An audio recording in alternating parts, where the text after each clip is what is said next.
Good morning students. कल हमने discuss किया था series and parallel combination of resistors and इन पर बेस्ड हमने न्यूमेरिकल।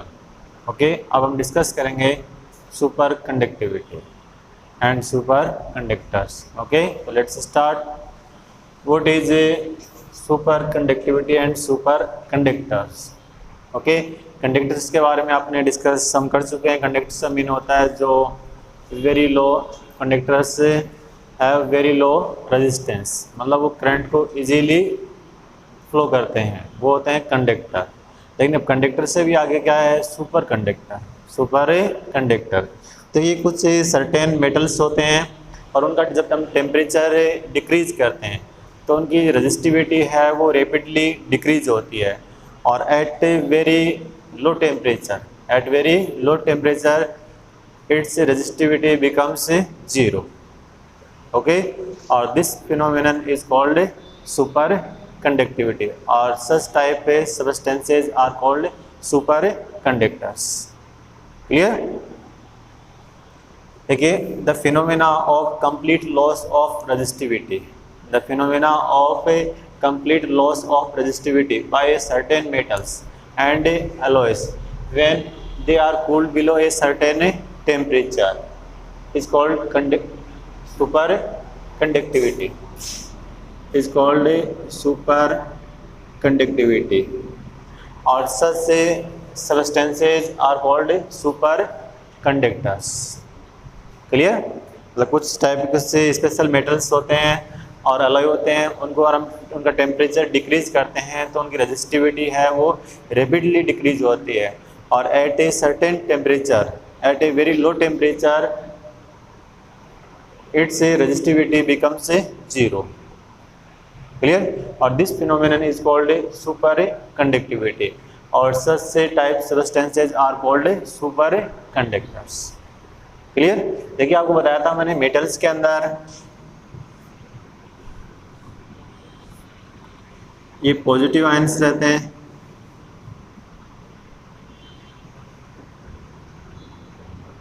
जो मूव नहीं करते, केवल अपनी ही जगह वाइब्रेशन करते रहते हैं।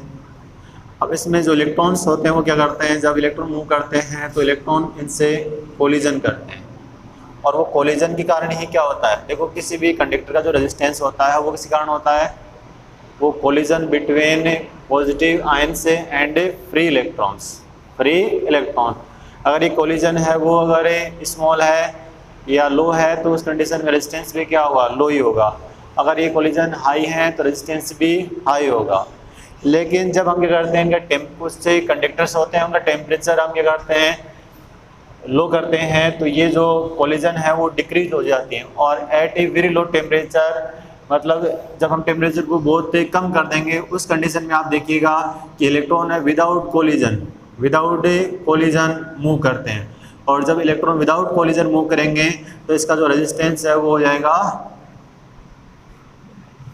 रेजिस्टेंस हो जाएगा वो जीरो और रेजिस्टेंस जीरो हो जाएगा तो ये मटेरियल क्या बन जाएगा? Super conductor. क्लियर?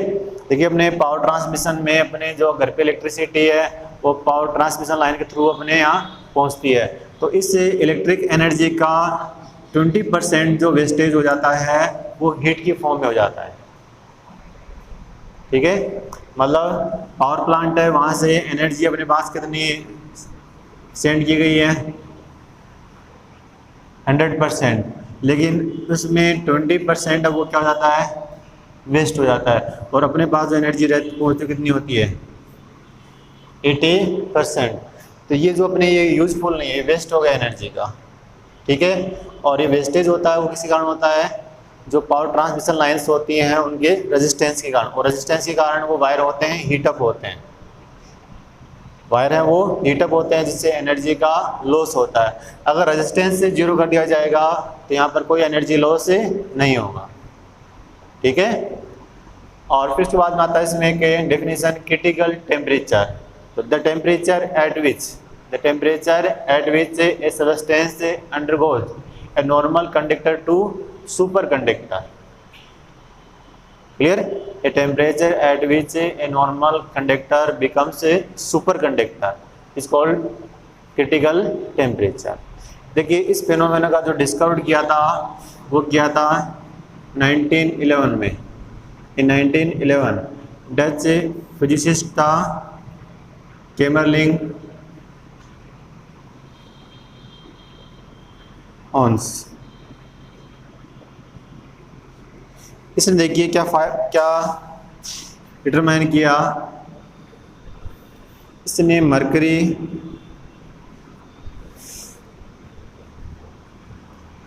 जो मटेरियल है उसको लेकर उसका टेम्परेचर डिक्रीज किया। आप देखिए इनके लिए रेजिस्टिविटी और टेम्परेचर में मेटल्स के लिए जो ग्राफ हमने ड्रॉ किए थे वो ग्राफ इस तरह से आता है, इस तरह से आता है। लेकिन जैसे इसका टेम्परेचर है वो कितना हुआ 4.2, इसका टेम्परेचर हुआ 4.2 केल्विन। जैसे इसका टेम्परेचर 4.2 केल्विन हुआ तो इसकी रेजिस्टिविटी है वो सडनली डिक्रीज होकर और क्या हो गई 0 हो गई। और इस टेम्परेचर पर ये जो मरकरी है वो बन गया सुपर कंडक्टर। ठीक है, मरकरी लिया और उस मरकरी का रेजिस्टिविटी और टेम्परेचर के बिटवीन ग्राफ में ड्रॉ किया और उसका टेम्परेचर स्लोली उसका डिक्रीज किया। और जैसे ही टेम्परेचर कितना रीच हुआ 4.2 केल्विन तो इसकी जो रेजिस्टिविटी है वो सडनली डिक्रीज होकर और हो गई 0। और रेजिस्टिविटी जैसे 0 हुई तो ये क्या बन गया सुपर कंडक्टर। क्लियर? ये डिस्कवर किसने किया था? डच फिजिसिस्ट था कैमरलिंग ऑन्स ने। और किस में किया था ये? मरकरी में Hg। और इसके लिए जो क्रिटिकल टेम्परेचर था वो कितना था 4.2 केल्विन। 4.2 केल्विन। लेकिन नॉर्मल कंडक्टर होते हैं ना तो उसके लिए जो ग्राफ हमने लिया था वो ग्राफ इस तरह से आता है, ऐसा ही था ना। नॉर्मल कंडक्टर के लिए हमने रेजिस्टिविटी और टेम्परेचर के बिटवीन ग्राफ ड्रॉ किया था, इस टाइप से ग्राफ था। लेकिन ये जो कंडक्टर है वो कौन सा है? Super conductor. तो इसका जैसे हमने टेम्परेचर डिक्रीज किया तो रेजिस्टिविटी इसकी डिक्रीज हुई और जैसे टेम्परेचर कितना हुआ 4.2 केल्विन तो इसकी सडनली डिक्रीज होकर और रेजिस्टिविटी कितनी हो गई 0 हो गई। इसका मतलब मरकरी इस टेम्परेचर पर क्या बन गया सुपर कंडक्टर। और ये टेम्परेचर होगा उसका वो होगा क्रिटिकल टेम्परेचर। ओके, नेक्स्ट देखिए इसमें मेसनर इफेक्ट। मेसनर इफेक्ट तो आपको बताया था मैंने कि अब में जो सुपर कंडक्टर कैसे बनते हैं। जो नॉर्मल कंडक्टर होते हैं उनका टेम्परेचर हम डिक्रीज करते हैं तो उनकी रेजिस्टिविटी है वो रैपिडली डिक्रीज होती है और at very low temperature its resistivity becomes 0 और normal conductor becomes a superconductor और this phenomenon is called a superconductivity. Clear? अब देखिए in the state of superconductivity, in the state of superconductivity magnetic field becomes 0 inside the matter. In the state of superconductivity, magnetic fields become 0 inside the matter. It is called Meissner effect. Okay, देखिए ये अपने पास एक conductor है और इसको हमने magnetic field में placed कर दिया। तो मैग्नेटिक फील्ड लाइंस हैं वो इसके इनसाइड से पास हो रही हैं। जब इसका टेम्परेचर है वो क्रिटिकल टेम्परेचर से ग्रेटर है और जैसे हम इसका टेम्परेचर है वो क्रिटिकल टेम्परेचर से लेस करते हैं तो ये जो कंडक्टर है वो अब क्या बन जाता है सुपर कंडक्टर। क्या बन जाता है? Super conductor. और उस कंडीशन में ये जो मैग्नेटिक फील्ड लाइंस होती हैं उनको रिपेल करता है। ठीक है, और इसके अंदर कोई भी मैग्नेटिक फील्ड लाइंस है वो पास से नहीं होती है और इसके अंदर जो मैग्नेटिक फील्ड है वो 0 हो जाता है। क्लियर? और इस इफेक्ट को हम क्या कहते हैं? Meissner effect. ठीक है, तो इसके अंदर जो मैग्नेटिक फील्ड लाइंस है वो इसके अंदर एंटर नहीं करेंगे और इसके अंदर मैग्नेटिक फील्ड है वो कितना होगा 0 होगा। क्लियर? जैसे देखिए अपने पास अगर ये मैग्नेट है और आपने कोई सुपर कंडक्टर अगर इसके पास में आप रखोगे तो ये जो मैग्नेट है वो इस सुपर कंडक्टर को क्या करेगी? रिपेल करेगी और ये सुपर कंडक्टर है वो इस मैग्नेट को भी रिपेल करेगा और जो ये इफेक्ट होगा वो क्या होता है? Meissner effect. क्लियर? और इसका जो यूज़ किया जाता है वो मैगलेव ट्रेन में, इसका जो यूज़ करते हैं वो मैगलेव ट्रेन में। ठीक है, मैगलेव ट्रेन का मतलब होता है मैग्नेटिक लेविटेशन।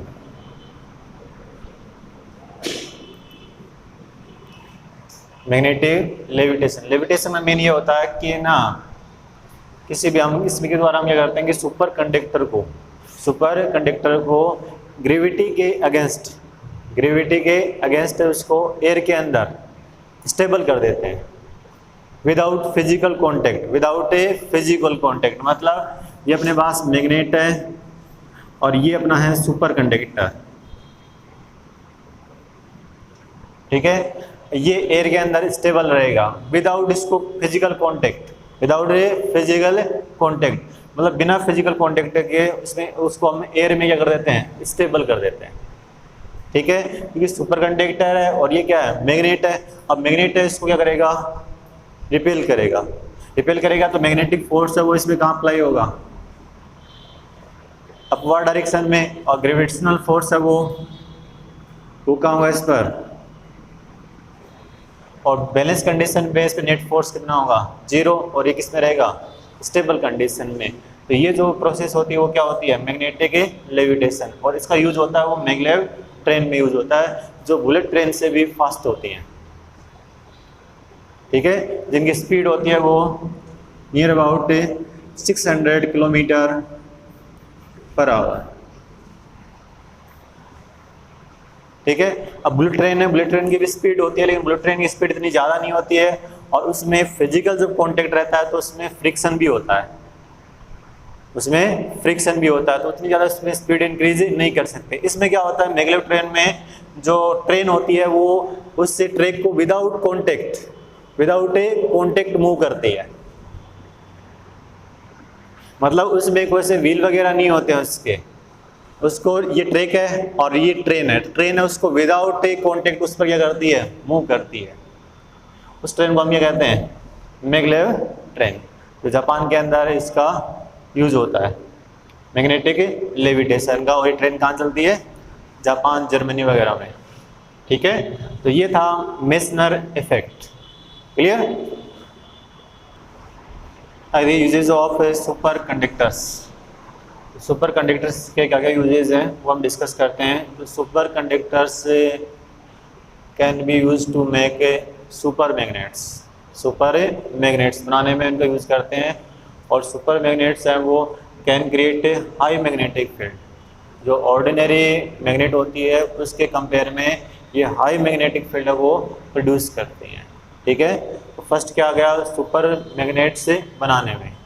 सेकेंड है superconductors can be use to make small and high efficient transformer, electric motor, generator and supercomputers, ठीक है। ये साइज में ट्रांसफार्मर है, जनरेटर है, मोटर्स हैं, वो साइज में स्मॉल होंगे तो स्पेस भी कम चाहिएगा, और साथ में इनकी एफिशिएंसी भी क्या होगी, हाई होगी, ठीक है। मतलब पावर लॉसेज है वो क्या होंगे, इनमें बहुत ही कम होंगे, तो एफिशिएंसी भी क्या होगी, हाई होगी। और they can also use in power transmission. मैंने आपको बताया था कि पावर ट्रांसमिशन में 20% जो एनर्जी का लॉस होता है वो हीट की फॉर्म में हो जाता है, और जब सुपर कंडक्टर हम यूज़ करेंगे तब ये लॉसेस है वो रिड्यूस होकर कितना हो जाएगा, 0%। ओके, ये थे uses of a super conductors. अब देखिए अगर न्यूमेरिकल डिस्कस करते हैं। According to figure 16 volt battery having 1 ohm internal resistance is connected with network of the resistances. First find equivalent resistance of the network, find current in each resistance, find voltage drop VAB, VBC and VCD। Clear. तो हमें first find करना है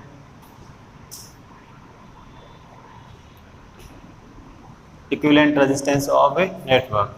देखिए इसमें A और B के between 4 ohm किसमें connect है, पैरेलल में। तो इक्विवेलेंट रेजिस्टेंस निकालेंगे तो 4 × 4 अपॉन 4 + 4, और सी और डी के बिटवीन इक्विवेलेंट रेजिस्टेंस आएगा और 12 × 6 अपॉन 12 + 6, क्योंकि ये पैरेलल में कनेक्ट है। तो equivalent resistance between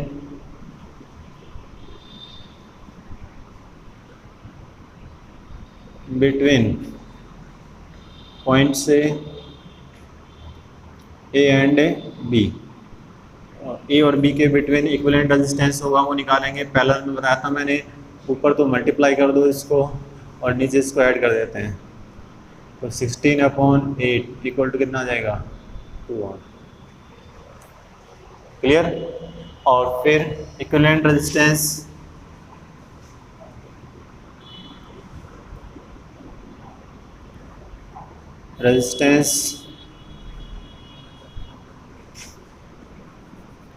between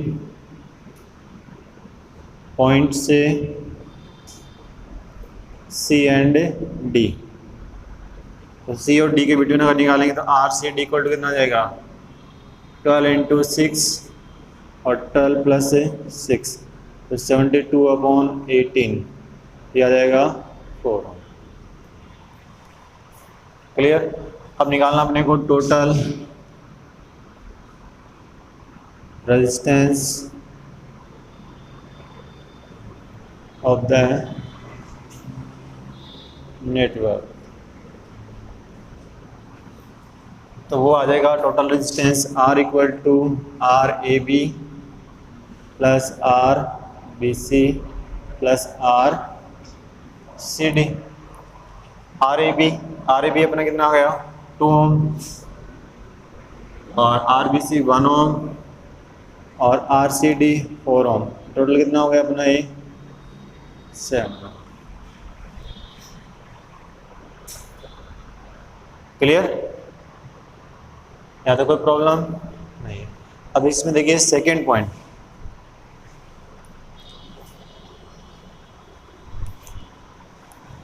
second point क्या है, find current in each resistance. तो पहले हमने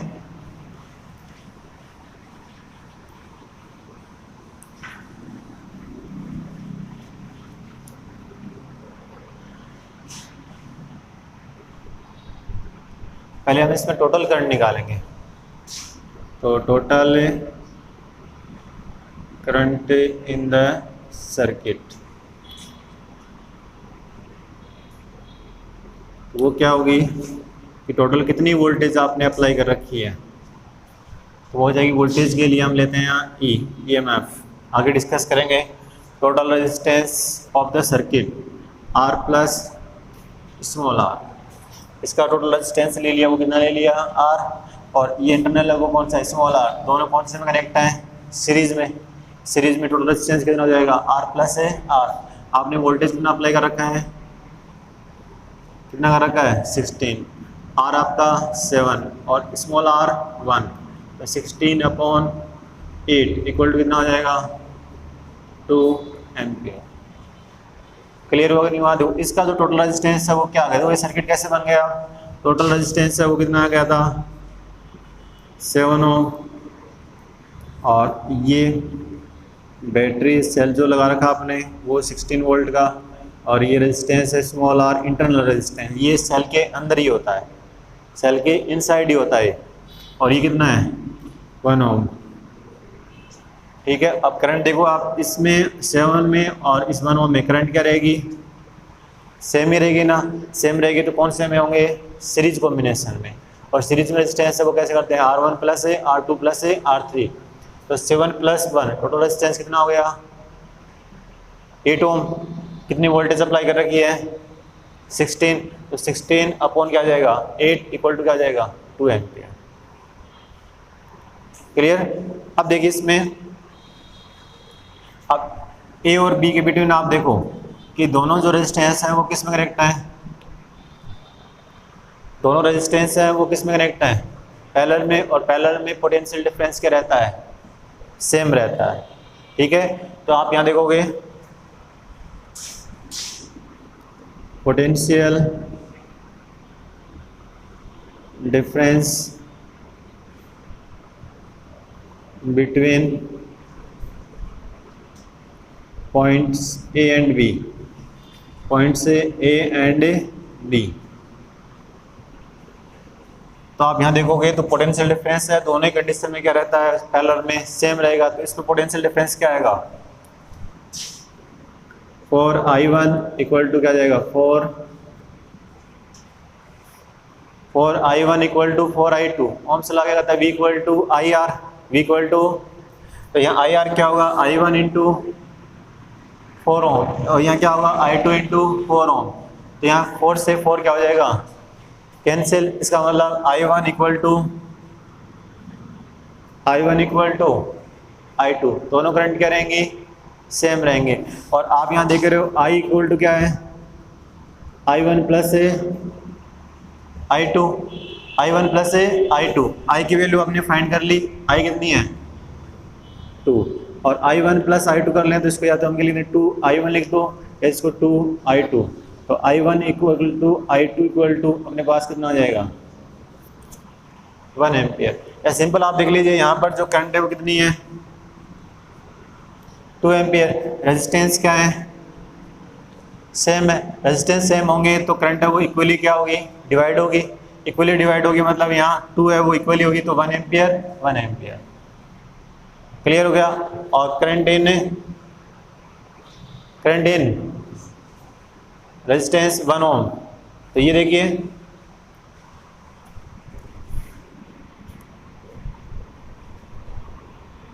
करंट इन 1 ओम रेजिस्टेंस, तो 1 ओम रेजिस्टेंस में करंट है वो आपको बताइए किसके इक्वल है, आई के, और आई इक्वल टू कितनी है 2 एम्पियर। 1 एम्पियर 1 एम्पियर दोनों मिलकर वापस कितनी हो जाएगी, 2 एम्पियर। इसमें 2 एम्पियर होगी। अब हम बात करते हैं सी और डी की।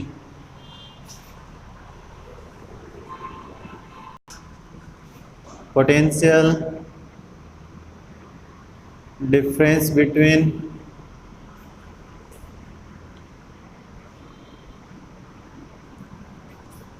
सी एंड डी, इनमें पोटेंशियल डिफरेंस है वो भी इनमें क्या रहेगा, सेम ही रहेगा, क्योंकि ये पैरेलल में कनेक्ट है। तो यहाँ पोटेंशियल डिफरेंस होगा वो 12I3 और equal to 6I4।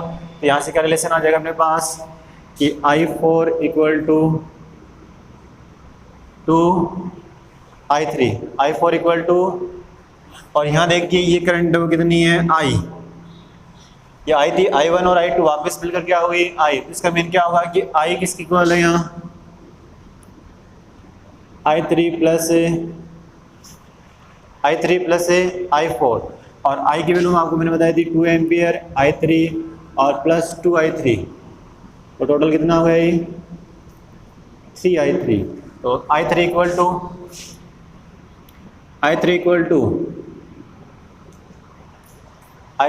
To 2/3 ampere. और I4 अभी बताया मैंने, I4 क्या है यहाँ, I4 क्या है 2I3, तो इसको लिखेंगे तो 2I3 का मतलब कितना हो जाएगा 4/3 और एम्पियर। ठीक है, तो यहाँ I1 आ गया अपने पास 1 एम्पियर, और I2 आ गया 1 एम्पियर, और ये 2 एम्पियर है, और I3 2/3 एम्पियर, और I4 equal to 4/3 ampere. Total current हो गई। अब आगे क्या फाइंड करना हमें, find voltage drop VAB, VBC और VCD। तो देखिए इसमें तो अब सिंपल रहेगा बिल्कुल।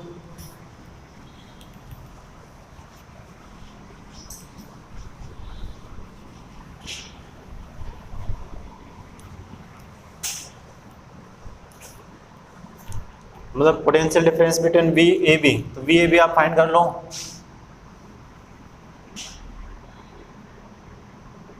तो VAB अपना होगा, टोटल रेजिस्टेंस कितना हो गया था ये 4 हो गया था, हमने कितना आया था 2, तो ये लिखेंगे इसको I इंटू अपने पास आ जाएगा RAB। VAB का मेन क्या होगा, देखिए VAB का मेन, इसका टोटल रेजिस्टेंस कितना है 2 ओम, और करंट कितनी फ्लो हो रही है 2 एम्पियर। तो ये क्या आ जाएगा I इक्वल टू 2, और ये 2 इक्वल टू कितना आ जाएगा 4 वोल्ट। क्लियर नहीं हुआ। देखिए इसको, इस सर्किट को हमने चेंज किया था, तो ऐसे तो किया था, ये 2 ओम हो गया था, और ये 1 ओम, और ये 4 ओम, और ये इंटरनल रेजिस्टेंस और वोल्ट, ये 16 वोल्ट और ये 1 ओम, ये ए पॉइंट और ये बी पॉइंट, ये सी और ये डी। और करंट टोटल कितनी फ्लो हो रही है, सब में करंट क्या रहेगी, सेम ही रहेगी। तो यहाँ पे क्या जाएगा अपने पास, V A B equal to I R B, और V B C equal to आ जाएगा आई आर बी सी। तो आई इसमें 2 और ये कितना है 1 एम्पियर, 1 एम्पियर तो आ जाएगा 2 वोल्ट। और V C D equal to I R C D, I 2 ampere और आर सी डी अपना कितना है, आर सी डी 4 ओम। ये टोटल कितना आ जाएगा 8। तो 8 + 2, 8 + 2 10 और 10 + 4 14, और टोटल कितना अप्लाई करेगा हमने 16। तो कितना रह गया 2 वोल्ट। तो 2 वोल्ट किस पे ड्रॉप होगा 1 ओम। ठीक है, ये था एक सिंपल न्यूमेरिकल।